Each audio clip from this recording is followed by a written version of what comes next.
अनंत कोटि विष्णु नामाचार्य शिव जगागुरु प्रेम से कृष्ण चैतन्य प्रभु नित्यानंद श्री अद्वैत गदाधर श्रीवासादि गौर भक्त श्री राधा कृष्ण गौर गोपीनाथ श्याम राधा श्री निताई गौर श्री श्री जगन्नाथ गौर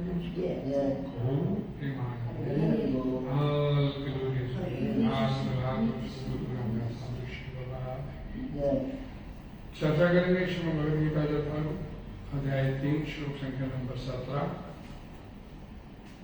भगवद गीता और भागवतम का कोई भी श्लोक बोलना अपने हम ब्रह्मण्यकारी होते हैं, प्रार्थना से पीछे बोलिएगा। यस्तु आत्मरति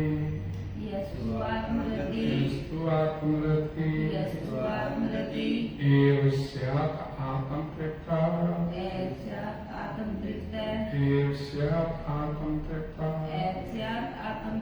च मानवा आत्मन्येव च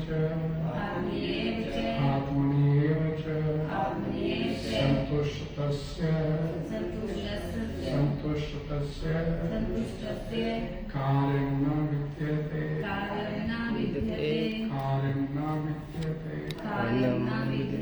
यस्तु आत्मरति एव स्यात् आत्मतृप्तश्च मानवा आत्मनि एव च संतुष्टः कार्यं न विद्यते। शब्दार्थ यह जो तू लेकिन आत्मरति आत्मा में ही आनंद लेते हुए एवं निश्चय ही स्यात् रहता है आत्मतृप्त स्वयं प्रकाशी च तथा मानव मनुष्य आत्मनि अपने में एव केवल च तथा संतुष्टा पूर्णतः संतुष्ट तस्य उसका कार्य कर्तव्य नहीं विद्यते रहता है। किंतु जो व्यक्ति आत्मा में ही आनंद लेता है तथा जिसका जीवन आत्म साक्षात्कार युक्त है और जो अपने में पूर्णतः संतुष्ट रहता है उसके लिए कुछ करनीय कर्तव्य नहीं होता। हरे कृष्णा। किंतु जो व्यक्ति आत्मा में ही आनंद लेता है तथा जिसका जीवन आत्म साक्षात्कार युक्त है और जो अपने में ही पूर्णतया संतुष्ट रहता है उसके लिए कुछ करनीय कर्तव्य नहीं होता। तात्पर्य जगद्गुरु श्री प्रभुपाद द्वारा सरल स्पष्ट ध्यान से पढ़िएगा, ध्यान से सुनिएगा। जो व्यक्ति पूर्णतः कृष्ण भावना भावित है और अपने कृष्ण भावनामृत के कार्यों से पूर्णतः संतुष्ट रहता है उसे कुछ भी नियत कर्म नहीं करना होता। कृष्ण भावना भावित होने के कारण उसके हृदय का सारा मैल तुरंत धुल जाता है जो हजारों यज्ञों को संपन्न करने पर ही संभव हो पाता है। इस प्रकार चेतना के शुद्ध होने से मनुष्य भगवान के साथ अपने संबंध के प्रति पूर्णतः आश्वस्त हो जाता है। भगवत कृपा से उसका कार्य स्वयं प्रकाशित हो जाता है। अतः वैदिक आदेशों के प्रति उसका कर्तव्य निशेष हो जाता है। ऐसा कृष्ण भावना भावित व्यक्ति कभी भी भौतिक कार्यों में रुचि नहीं लेता और न ही उसे सुरा सुंदरी तथा अन्य प्रलोभनों में कोई आनंद मिलता है। हरे कृष्णा। ओम अज्ञानतिमिरन्दस्य ज्ञानाञ्जनशलाकया चक्षुरुन्मीलितं येन तस्मै श्रीगुरवे नमः। श्रीचैतन्यमनोभीष्टं स्थापितं येन भूतले स्वयं रूपा कथं ददाति स्वपदान्तिकं वन्देऽहं श्रीगुरुं श्रीपदकमलं श्रीगुरुवैष्णवांश्च श्रीरूपं साग्रजातं सैकलनाथं साद्वैतं साधुतं भजनसहितं श्रीकृष्णदेवं श्री राधा कृष्ण पादान् सहितं श्री विशाखान्वितांश्च नमो विष्णुपदाय कृष्णपृष्ठाय भूतले श्रीमद्भक्तिवेदान्त स्वामीति नामिने नमस्ते सरस्वते देवे गौरवाणी प्रचारिणे निर्विशेष शून्यवादी पाश्चात्य हे कृष्णा करुणा सिंधु दीनबंधु जगत्पते गोपेश गोपिका कांत राधा कांत नमस्ते। तप्त कांचन गौरांगी श्री राधे वृंदावनेश्वरी। कृष्णानुसुते देवी प्रणमामि हरिप्रिये। वाञ्छाकल्पतरुभ्यश्च कृपा सिन्धुभ्येव च पतितानां पावनेभ्यो वैष्णवेभ्यो नमो नमः। जय श्री कृष्ण चैतन्य प्रभु नित्यानंद श्री अद्वैत गदाधर श्रीवासादि गौर भक्तवृंद। हरे कृष्ण कृष्ण कृष्ण हरे हरे हरे राम राम राम हरे हरे। श्री भगवान की जय। भगवानी क्षमा भगवद गीता की जय।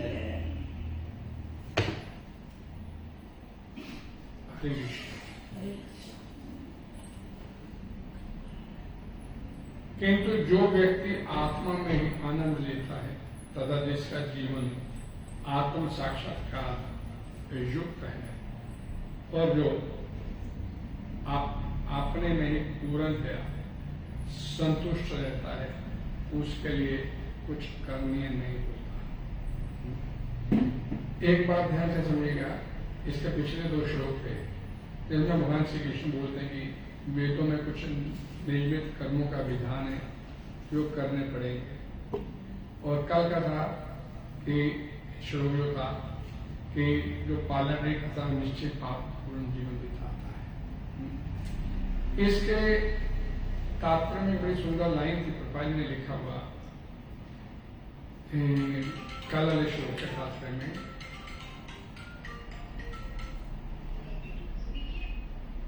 प्रकृति के अनुसार जब मानव शरीर विशेष रूप से आत्म साक्षात्कार के लिए मिला है, जैसे कर्म योग, ज्ञान योग या भक्ति योग में से किसी एक विधि से प्राप्त किया जा सकता है। इन योगियों के लिए यज्ञ संपन्न करने की कोई आवश्यकता नहीं है।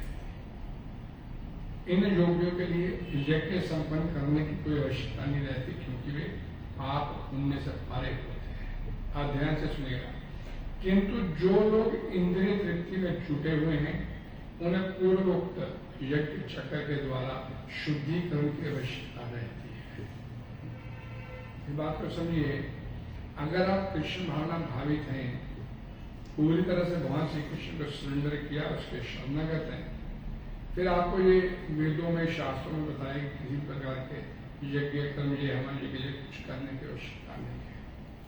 लेकिन अगर आप उसके ऊपर डिपेंडेंट नहीं है, भगवान श्री कृष्ण के ऊपर कृष्ण भावना भावित नहीं है, तो यहाँ प्रभुपाद जी ने बोल दिया कि वो उसे ये सारे कुछ करने पड़ेंगे। फिर मैं अक्सर आपको एक एग्जाम्पल देता हूँ कि कृष्ण के ऊपर आश्रित हैं तो श्राद्ध कर्म जैसा वेदों में बताया श्राद्ध का ये सब आपको करने पड़ेंगे।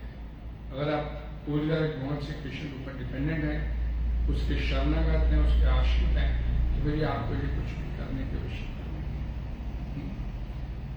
तो यहां पर बोला गया जो आश्रित कृष्ण के ऊपर है, फिर अगले श्लोक है जो व्यक्ति आत्मा में ही आनंद लेता है तथा जिसका जीवन आत्म साक्षात्कार सेल्फ रियलाइजेशन, जो अपने में पूर्णतः संतुष्ट रहता है, उसके लिए कुछ भी करनीय कर्तव्य नहीं होता है। इन नटशल कि कृष्ण कॉन्शियसनेस में है, कृष्ण भावना भावित है, तो आपको इस संसार में कोई भी कर्म करने की आवश्यकता नहीं है। आपके लिए कोई नियत कर्म फिक्स नहीं है। क्यों नहीं है? क्योंकि वो तो व्यक्ति जो कृष्ण कॉन्शियसनेस में है वो सिर्फ कृष्ण के बारे में बात करेगा, कृष्ण के बारे में सुनेगा, कृष्ण के बारे में बोलेगा, कृष्ण के बारे में, उसके बाद कोई तीसरा कोई काम नहीं है और ये कृष्ण के बारे में पूछेगा। लेकिन अगर आप ऐसी स्थिति में नहीं है तो वे सारे जो वेदों में हमारे कर्म कांड ये सब कुछ बताया गया कि आपको विल हैव टू डू। जो व्यक्ति पूर्णतः कृष्ण भावना भावित और कृष्ण भावना अमृत के कार्य में पूर्णतः संतुष्ट रहता है। एक बात समझिए कि चौथे अध्याय में आगे आके भगवान श्री कृष्ण बोलते हैं, मैं इसको बड़ा कोमल है, इसको यदृक्ष लाभ संतुष्ट तो अपने आप जिंदगी में इसमें मिलता चला जाए, उसी में संतुष्ट रहता है, अर्थात कृष्ण के ऊपर डिपेंडेंट है। डिपेंडेंट लोग कृष्ण के ऊपर ही होते हैं। ये बात को ध्यान से समझिए। लेकिन हम सोचते हैं कि मैंने मेहनत किया तो मेरे को उसका फल मिला, मैं अगर ये काम नहीं करता तो मेरा शायद नुकसान हो जाता। लेकिन सब कुछ हो किसकी मर्जी से रहे, उसकी मर्जी।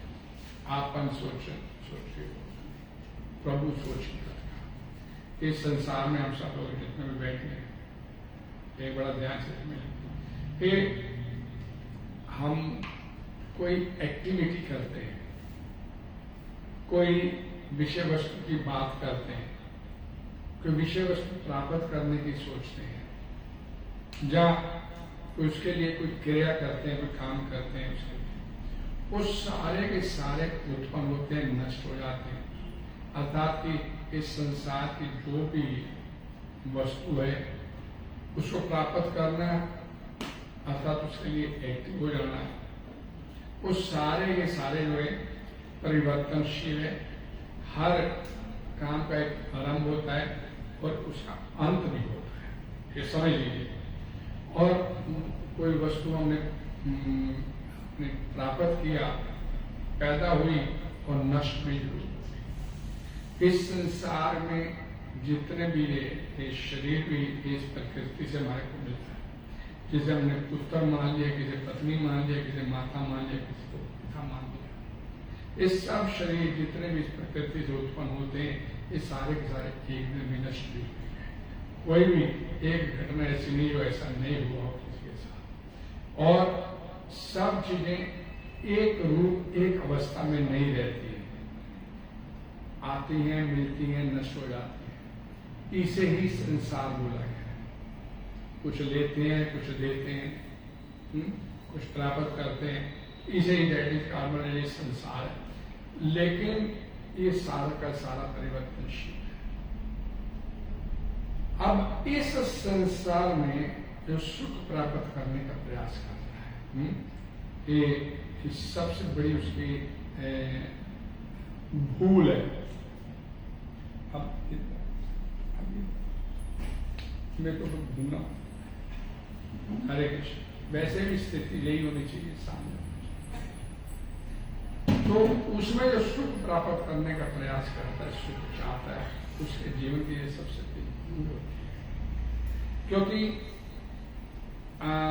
कैसे बोलते हैं, भगवद गीता में भगवान श्री कृष्ण बोलते हैं 8वें अध्याय के 19वें श्लोक में, भूत ग्रामा सवायम भूतवा भूतवा पदलीयते। कल्प बीत गए, युग बीत गए, हम वही के वही हैं। हमारे में कोई परिवर्तन नहीं हुआ, हम वही के वही हैं। लेकिन जो हमारे को चीजें मिलती रही, हमारे पास आती रही, हमारे पास जाती रही, वो सारी सारी मिली नष्ट होती चली, मिलती रही, नष्ट होती रही। ये संसार, मैं हमेशा एक बात बोलता हूं, ये दो भावों से बनता है। संयोग है तो वियोग है, और अनुकूल है प्रतिकूल है, दिन है रात है, सुख है दुख है, ये दो भाव चलते हैं संसार। ये भौतिक ब्रह्मांड में मेटेरियलिस्ट, जिसके ऊपर हम तब जताने का प्रयास करते हैं अपने। और सबसे बड़ी भूल हमारे से क्या होती है, जो चीज परिवर्तनशील है, जो एक साथ नहीं रहती, जिसके स्वरूप में परिवर्तन अवश्य भावी है, उसने बदलना ही बदलना है। उसमें सुख ढूंढने का प्रयास कौन करता है? जो अपरिवर्तनशील, हम अपरिवर्तनशील।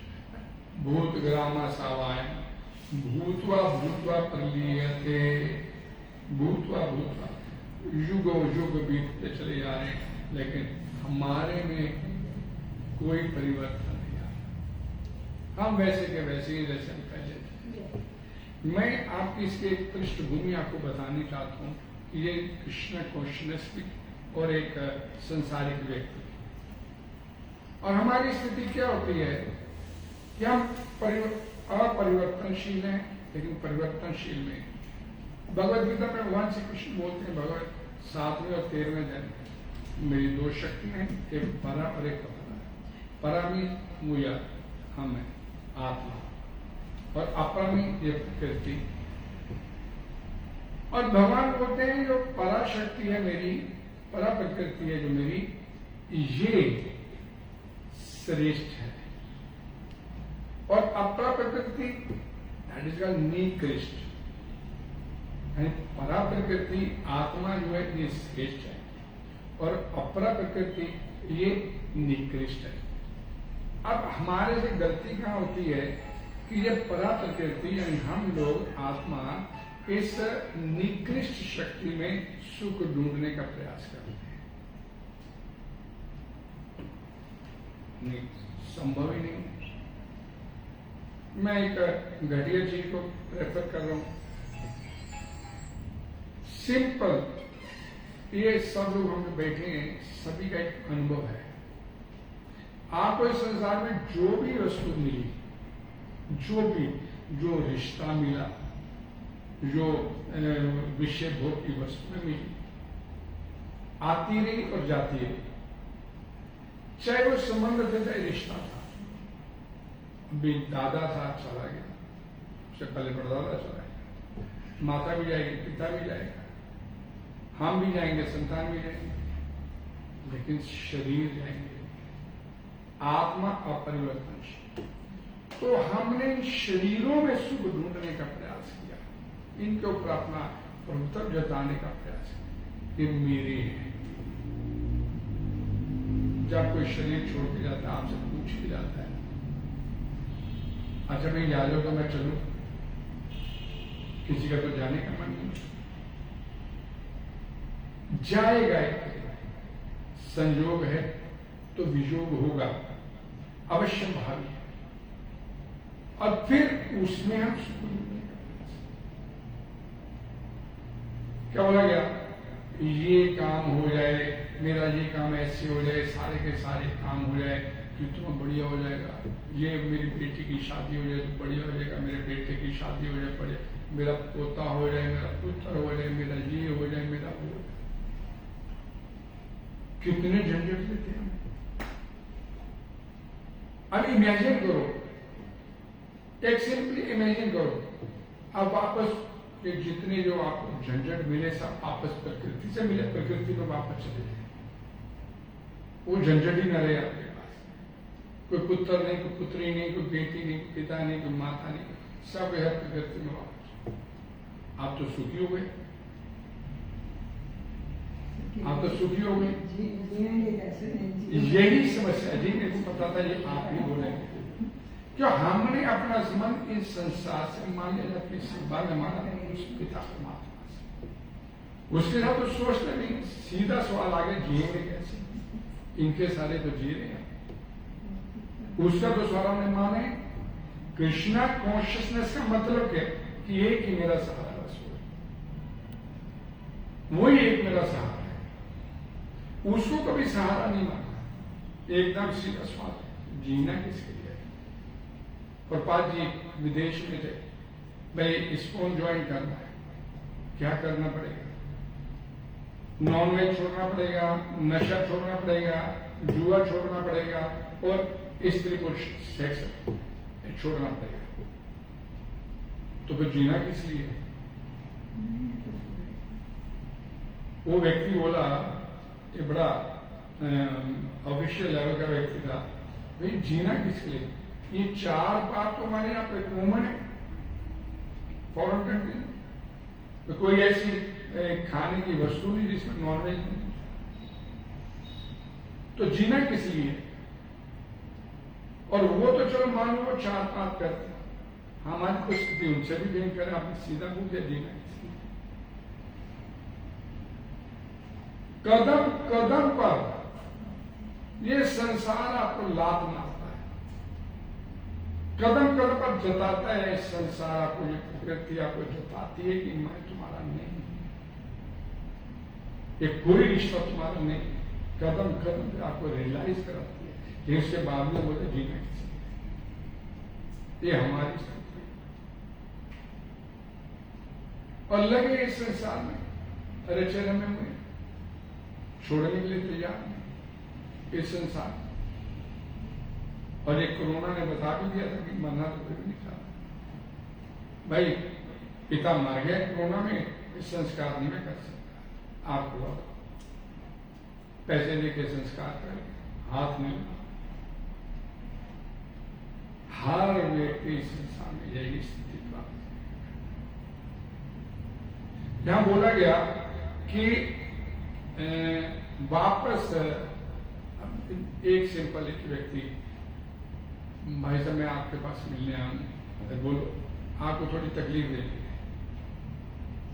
काम होगा तो व्यक्ति ने सामने, मैं तो तकलीफ नहीं दूंगा,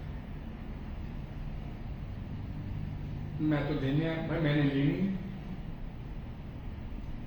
मैं नहीं तकलीफ देता।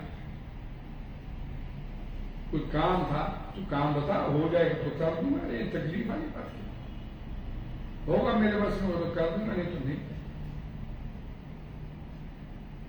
आपके पास जीवन में कैसी भी परिस्थिति आ जाए, आपको कृष्ण के ऊपर डिपेंडेंट है, ये मनोवृत्ति हमारी, क्योंकि इस संसार में आपकी चाहने से कुछ नहीं हो रहा, आपके चाहने से कुछ हो नहीं रहा है। कृष्णा कॉन्शियसनेस की स्थिति किसे बोलते हैं?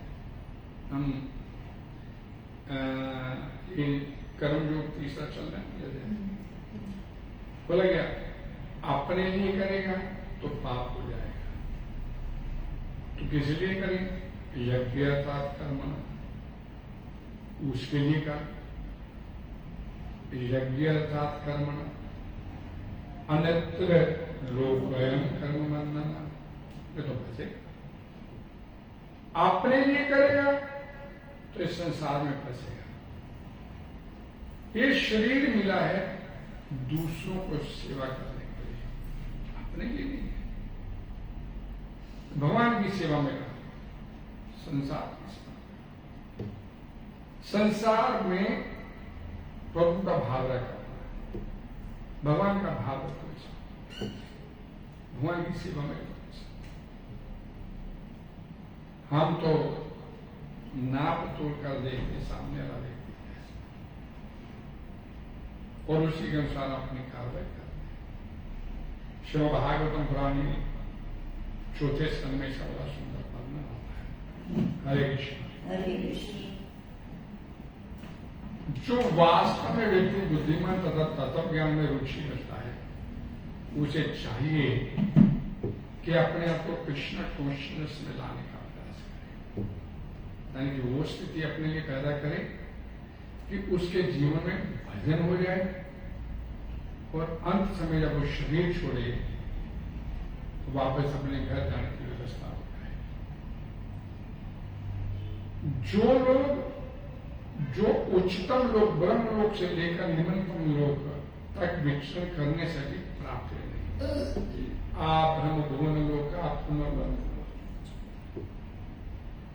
मां उपैते तू कौन है, तू पुण्य कर्म कर, दान त्याग कर ब्रह्मलोक में चला जा, मिलेगा क्या? जन्म मृत्यु का चक्र। लेकिन मां उपैते तू कौन है, मुझे तुम्हें प्राप्त कर लिया, पुनर्जन्म ना वो दोबारा जन्म नहीं लेंगे तुम ऐसे। मरने के बाद बोला जाता है, पंडित बोलता है भगवान इसको दोबारा जन्म मत देना, गुरुद्वारे में बोला जाता है इसको दोबारा आवागमन के चक्कर में मत डालना। पंडित बोलता है इसे दोबारा 84 योनि के चक्कर में मत डालना। तो निकलने के लिए आपको प्रयास करना पड़ेगा। गुरुद्वारे के ग्रंथी से या पंडित के पुजारी की प्रार्थना करने से काम नहीं होगा, आपको ही करना पड़ेगा, भजन तो करना पड़ेगा। भजन के अलावा और कोई रास्ता नहीं है और ना किए बिना गुजारा नहीं। प्रत्येक मनुष्य प्रत्येक स्थान में अपने अधिक से अधिक प्रयास करके इंद्रिय भोग करना चाहता है। कोई व्यक्ति इकोनॉमिकली, कोई व्यक्ति पॉलिटिकली, कोई व्यक्ति स्पोर्ट्स में, कोई फिल्मों में, किसी न किसी उद्योग में अपने आप को लगा के उसका मेन पर्पज क्या है कि मैं सेंसरी ग्रेटिफिकेशन, कैसे मैं अधिक से अधिक आनंद प्राप्त कर सकूं। यानी कि स्थिति क्या कि इस संसार में निकृष्ट शक्ति में आनंद प्राप्त करने का प्रयास है। जो लोग काम कर्मों में लगे यानी पुण्य कर्म करेंगे तो उच्चतम लोकों में जाके बढ़िया स्वर्ग मिलेगा, वहां सुख भोगेंगे। मैं आपको बताता हूं, हमने कभी ये ऐसा पहले सुना, प्रैक्टिकल सामने आती है। हमारे एक जो यूएसए गए थे तो वहां एक व्यक्ति मिले, वो वहां पर 8-9 होटलों के मालिक हैं यूएसए में। और होटल भी कैसे हैं, 800 कमरे वाले, 1000 कमरे वाले में, बहुत बड़ा एंटरप्रेन्योर है वहां का, इंडियन है, खूब उसने अपना बिजनेस धंधा किया हुआ। तो अब उसकी एज हो गया अबव 70, तो हर मतलब 3-4 महीने बाद जैसे जहाँ पे कोई फेस्टिवल होता है, जैसे अभी ये शिवरात्रि आ गई, कार्तिक मास आएगा, या जन्माष्टमी आती है, कोई तीर्थ स्थानों पे जाना है, कोई उज्जैन में शिव मंदिर में जाके पूजा अर्चना कर, सभी देवी देवताओं वो आता है स्पेशल में पूरा प्रोग्राम सेट होता है। इस जगह जाना है, वैष्णो देवी जाना है, जहाँ जाना है, जहाँ इतना दान करना है, वहां इतना दान, अच्छे से दान करके अच्छे से जाना। पीछे मकसद क्या होता है ऐसा कि कुछ लोग काम कर्मों में, पुण्य कर्मों में ऐसे लगे अगले जन्म में उच्चतर लोकों में जाके सुख भोग सके। तो इतना अमीर आदमी अपने यूएसए बैठे सुख तो भोग ही रहा है। आप 70-75 साल की उम्र में आके फिर भाई ये आ रहा है 20-20 घंटे की यात्रा करके आ रहा है भाई, इसलिए कि आप अगले जन्म की तैयारी करें कि कैसे सुख मिल जाए। भाई भगवद गीता क्लियर करती इस बात को, यान्ति देवता देवान पितृ यान्ति पितृव्रता उतानी यान्ति भूतेलिया यान्ति मध्य अर्जुनोपी मां, कि मेरी भक्ति करेगा तो निकाल के ले जाऊंगा। तो उस पर तो भरोसा नहीं ये निकाले के लेके जाएगा। देवी देवताओं में खूब भरोसा है। चौथे अध्याय का 13वां श्लोक क्या है, कांक्षा कर्मणाम यजन्ते, देवता की भक्ति लोग क्यों करते हैं, ये काम कर्मों में क्यों लगे रहते, क्योंकि उनके फल उनको तुरंत प्राप्त तुरंत मिल जाते। भगवान बोलते के बाद तो ये भोगना चाहते हैं इस ब्रह्मांड में, उन्हें भगवान नहीं चाहिए। पुण्य कर्म करेंगे, अगला जन्म स्वर्ग नहीं, वैष्णव नहीं बनना, शिवाना भावित नहीं होना, देवी देवताओं की भक्ति करेंगे, प्राप्त करना। ऐसा कहा जाता है कि चंद्रमा के निवासी सोमरस पीकर अधिक इंद्रिय भोग करने में समर्थ है और उत्तम उपकारी कार्य पुण्य करने से पितरलोक की प्राप्ति होती है। इंद्रिय भोग के लिए इस जीवन में या मृत्यु के बाद अगले जीवन में अनेक प्रकार की व्यवस्थाएं हमारे वेदों में बताई गई। आज मैं 17वां श्लोक पढ़ रहा हूं, तो 15वें श्लोक में बोला गया कि वेदों में नियमित विधान है।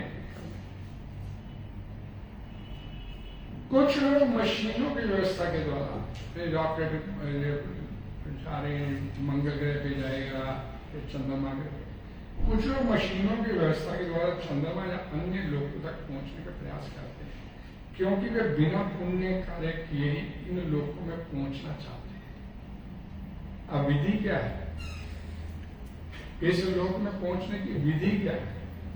चंद्रमा जाना है, चंद्रमा के लोक में, तो विधि क्या है? यान्ति देवव्रता देवाः। चंद्र की पूजा करो, अगला जन्म मिल जाएगा चंद्र। लेकिन वो नहीं करना चाहते। पहले बाई मशीन रैकेट में बैठे और सीधा चंद्रमा पे जाके लेंगे। मैंने आपको बताया था कि प्रभा जी का एक लेक्चर था, जब आर्मस्ट्रॉन्ग नील क्या वो पहुंचे थे चंद्रमा पे, तो प्रभा जी ने मुझे बोला था चंद्रमा गई किसी कोई ग्रह से वापस आए, तो बोलते चंद्रमा हो गया है, क्योंकि चंद्रमा पे जीवन है, शास्त्र बोलते हैं। पर इन्होंने बोल दिया जीवन नहीं है, वहां पे कुछ नहीं है, मिट्टी के क्या गई। और जाने का प्रयास कैसे करते हैं? ये मशीनों से। लेकिन ऐसा होने वाला नहीं है। भगवान के नियमों के अनुसार विभिन्न कोटि के जीवों को उनके द्वारा किए गए कर्मों के अनुसार अन्य उच्चतम लोगों की प्राप्ति हो। यदि कि अपनी वो विधि का निर्माण करेंगे तो अगला जन्म चंद्रमा पे हो जाए, सॉरी मैं अब इसी जन्म में चंद्रमा पे हो जाए, ऐसे नहीं। यान्ति देवव्रता देवा, उस किसी विशेष देवी देवता की भक्ति करने से उन्हीं के लोगों में अगला जन्म आता है। शिव की भक्ति करने में अगला जन्म शिवलोक में हो जाएगा, माँ दुर्गा की उपासना करने भगवती लोक में हो जाएगा। हमारे वेदों में ये सारे लोगों का वर्णन आता है। हम ये भी देखते हैं कि इस जन्म में उत्तम कर्म से ही मनुष्य को अच्छी शिक्षा या संपत्ति प्राप्त हो, और इसी प्रकार हमें उत्तम कर्म के द्वारा अगले जन्म में मनवांछित पद प्राप्त होते हैं। ध्यान से सुनिए, अन्यथा ऐसा नहीं होता कि दो व्यक्ति एक ही समय तथा एक ही स्थान में उत्पन्न होकर अलग अलग पद प्राप्त करते हैं। एक ही घर में एक ही समय में दो बच्चे पैदा हो रहे हैं, लेकिन उन दोनों का सब कुछ डिफरेंट होता है। वो क्यों भाई? लेकिन कोई इस तरह ध्यान नहीं देता। ये पूर्व कर्मों के कारण है, लेकिन ऐसे सारे संसारिक पदवियां टेम्परेरी स्थायी। यहां तक कि सर्वोच्च ब्रह्म लोक तथा निम्नतम पताल लोक में भी ये पद हमारे कर्मों के अनुसार बदलते हैं। क्या बोला गया? भागवत पुराण के स्थान में, भगवद गीता के स्थान में, त्रिविधम नरकस्य मिदम द्वार नाशम आत्मा, काम क्रोध तथा लोभ तस्मात् एतम प्रेम त्यजेत्। क्यों? क्योंकि ये तीनों चीजें जो आपकी ये तमोगुनी है आपके जीवन में, ये आपको पताल तक घसीट के ले जाएंगे। अगर है ना पताल गरीब योनियों में हो जाएगा, सबको की दुनिया में हो जाएगा कि कैसे अलग अलग बात, उसी के अनुसार अगला जीवन प्राप्त।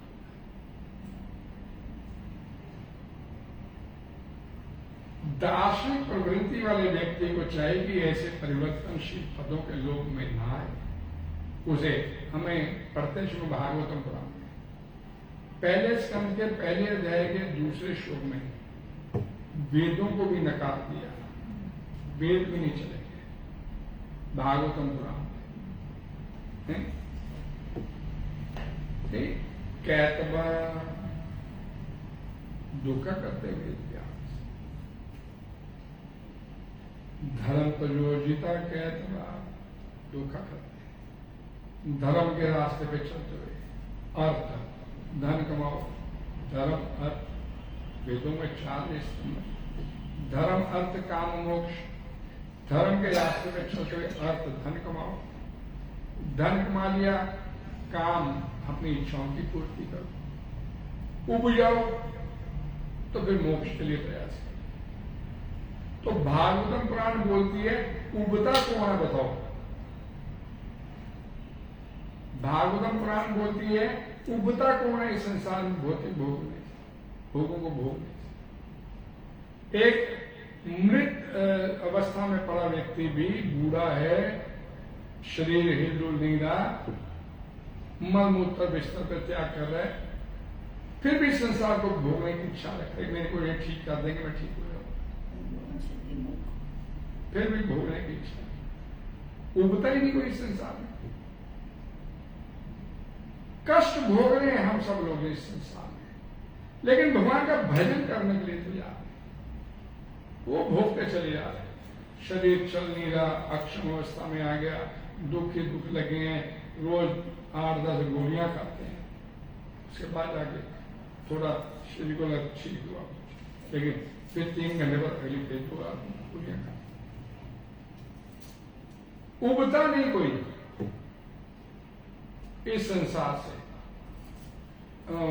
एक बड़ा सुंदर बात याद आ गया, कांति प्रभु जी जब मेरे पास आना शुरू हुआ, 2004 की बात है, तो उनके पिताजी आया करते थे साथ में, उनकी आयु होगी भाई 75 साल की। तो जब वो पहली बार हमारे घर में आए कांति प्रभु के पिताजी, तो पिताजी लाठी लेके चलते थे, तो लाठी की साथ में पकड़ी होती थी, उस साथ में एक थैला लटका होता था, तो धीरे धीरे चल के अंदर आते थे। तो पहले ये बेडरूम होता था, इसमें यहाँ पर आप बैठे हो, एक छोटा बेडरूम होता था, तो आके वो उन्हें बैठना, वो इसी कमरे में रहते थे कांति प्रभु उनके पिताजी। तो खाना खाने में सुबह का, दोपहर का, रात का, तो उन्होंने जब खाना खा लिया तो अपना थैला खोलते थे, मैं ये गोली ये गोली ये गोली 10-12 गोलियां खाते थे। ये भी थायराइड भी है, बीपी भी है, शुगर भी है, ये भी है, ये भी है, 10-12 गोलियां। लेकिन एक जब यहाँ में शुरू से पहले भजन नहीं करते थे, भजन करना शुरू, तो करीब वो हमारे यहाँ पे मेरे संपर्क में 2-2.5 साल रहे। तो पिछला 1 साल जो उनमें लगातार कॉन्टिन्यूली उनका एक ही काम होता था, माला जाप करना, माला जाप, हरे कृष्ण हरे कृष्ण, कोई काम नहीं होता, काम ही नहीं था। कांति प्रभु के साथ रहते थे, मंदिर जाना, मंदिर से इधर आ जाना, मंदिर जाना, इधर आ जाना, इधर से मंदिर से, तो माला जाप करना 24 घंटे का काम था। तो 1 साल बाद मेरी आंखों की, मतलब अपने अनुभव की बातें बता, उनकी स्टिक छूट गई, बिना स्टिक के चलना शुरू हो गए, और पिछले 6-8 महीने थे दवाइयां छूट गई सारी, एक भी गोली नहीं खाते थे, एक हरी बोल, वो एक भी गोली उन्होंने छोड़ दी बिल्कुल, शुक्रवार की। और फिर देखिए संगति का प्रभाव, गोली नहीं खाते थे, और उसके बाद उन्होंने, हमने जाना था बद्री धाम, तो कांति प्रभु जी ने भी साथ जाना था हमारे, तो उनके पिताजी ने इनको बोला कि भाई तू रहने दे इस बार। मेरे को बोले कांति जी पिताजी की इच्छा नहीं है जाने की, वो चाहते हैं तू भी रुक जा। मैं कहा भाई जैसे आपकी इच्छा। हमारे 3-4 टेम्पो ट्रेवलर जाने थे, 25-30-40 लोग थे हमारे जाने में, तो कांति बजे रुके, लेकिन जाने से 2-3 दिन पहले उन्होंने मेरे को बुलाया, मेरे पास कुछ पैसा है, कांति को देना है, और लेकिन कांति को भी पता नहीं चलेगा, तो उनकी वर्डिंग थी। मैं कि बैंक में जमा करवा दीजिए उनके नाम पर, नहीं बैंक में नहीं जमा करा, तो मेरे ऐसे दिमाग में कि पोस्ट ऑफिस में जमा करवा दीजिए, ठीक है पोस्ट ऑफिस में। मैंने एजेंट को बुलाया पोस्ट ऑफिस वाले, वो आए, उन्होंने पैसा जमा 9 लाख रुपए के करीब जमा उन्होंने उनके पिताजी इनके नाम तक, और हम चले गए बद्री धाम। पीछे से उनके पिताजी बीमार हुए, 1 दिन हॉस्पिटल में हुए, वहाँ भागवतम पुराण उनके मंदिर के भक्त के तेज गिर बैठ के भागवतम पुराण सुना रहे, और बड़े आराम से उन्होंने अपना शरीर छोड़ दिया। और ये सारी व्यवस्था देखिए कि कैसे हुई। कैसे हुई? उनको पहले ही पता चल गया, ये भी करा दो मेरा, ये भी काम करा दो। कैसे? दवाइयां उनकी सारी छूट गई। कैसे हुई ये सारी व्यवस्था? भजन करने से। लाठी छूट गई, भजन करने से। दवाइयां छूट गई, भजन करने से। हम सारे काम कर लेते हैं लेकिन सिर्फ भजन ही नहीं करते। मैं कांतू जी के साथ किसी घर में जाए, कोई उनको समस्या है, कोई हेल्थ की, कांतू जी को भाई चैंटिंग करो, माला जाप करो। हाँ वो करते हैं, नहीं करते हैं, उसके ऊपर सीरियसली बात नहीं करेंगे। और बाकी जो डॉक्टर के जाना है, कोई 4 शहर दूर जाके किसी डॉक्टर, वो भाग भाग के सारे मनी, एनर्जी, टाइम, वो सब हम यूज करेंगे, लेकिन वो सारी चीजें भगवान के लिए यूज करने के लिए तैयार हैं। वो रिजल्ट ओरिएंटेड चीज है, भगवान के परमानेंट इलाज होगा, परमानेंट काम, लेकिन नहीं करने के लिए तैयार। उपाय ये लगा हुआ है, चैंटिंग में लगा है, सुनते हैं, माला नहीं करना, जपा नहीं करना, सिमरन नहीं करना। और दुख जो हमारे संसारिक जना खाना जो आएगा उसे दुख भी सुनाएंगे अपना, ये समस्या है, क्या करें, ऐसे हो गया, शरीर नहीं चलता है। न सुनने वाले को कुछ मिलना है, न सुनाने वाले को कुछ मिलना है। लेकिन जब प्रजल्प करने की आदत बनी है संसार में, वो छोड़ने के लिए तैयार, वो छोड़ने के लिए तैयार।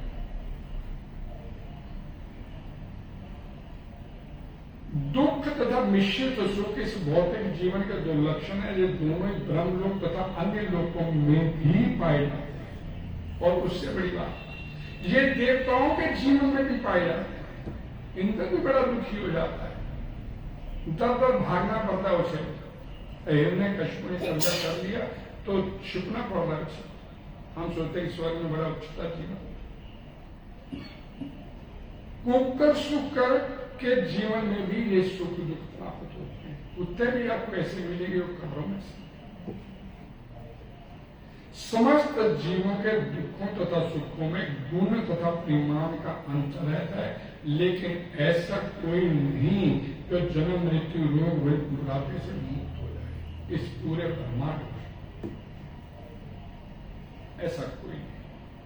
इसी प्रकार सबका सुख भी नियत है, कोई चाहे कितना प्रयास क्यों ना करे, किसी को ये वस्तुएं ना तो कम ना ही अधिक मिलेगी। यदि मिल भी गई तो चली जाएगी। प्रहलाद महाराज क्या बोलते हैं? सुखम इंद्रियम दैत्या दे जोगे न दे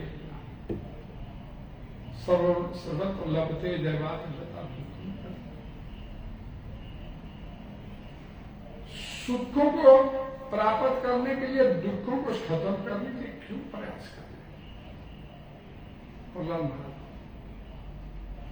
जिस प्रकार दुख आपके जीवन में अपने आप आते हैं तो बुलाने बन जाता है।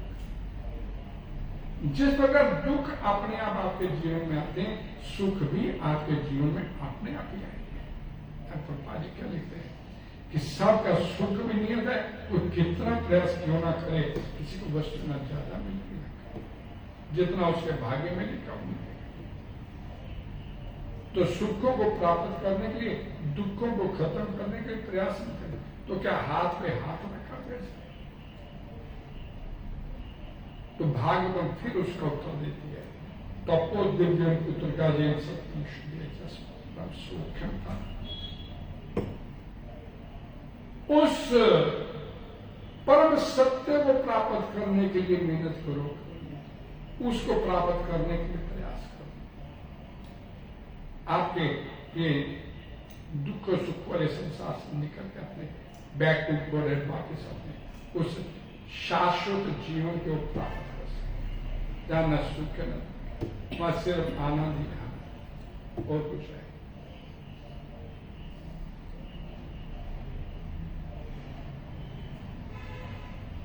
अगर मनुष्य को इन व्यर्थ की वस्तु में समय नहीं गंवाना चाहिए, उसे तो केवल भगवान के पास वापस जाने के लिए प्रयास करना चाहिए।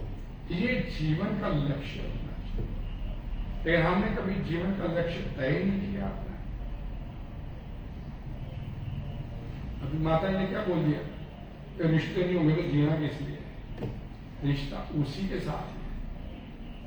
क्या बोले प्रभुपाद जी ने भगवत गीता के भूमिका में बोल दिया, 5 प्रकार से उसके साथ अपना संबंध स्थापित: शांत रस, दास्य रस, वात्सल्य रस, माधुर्य रस, 5वां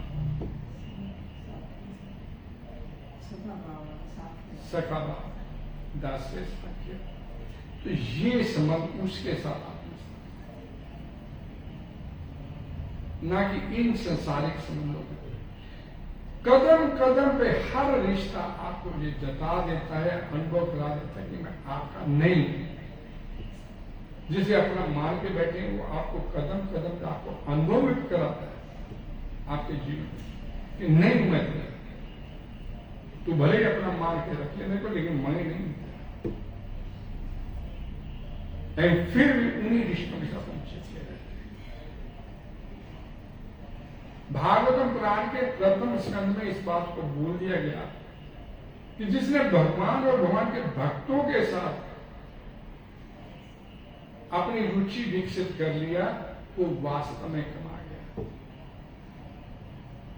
नहीं तो जिनकी तो चली रही है पुनरपि जननम पुनरपि मरणम वे तो लगे। हरे कृष्णा हरे कृष्णा कृष्णा कृष्णा हरे हरे हरे राम राम राम। कोई डिस्कशन? कांतिपुर जी बैठे हैं।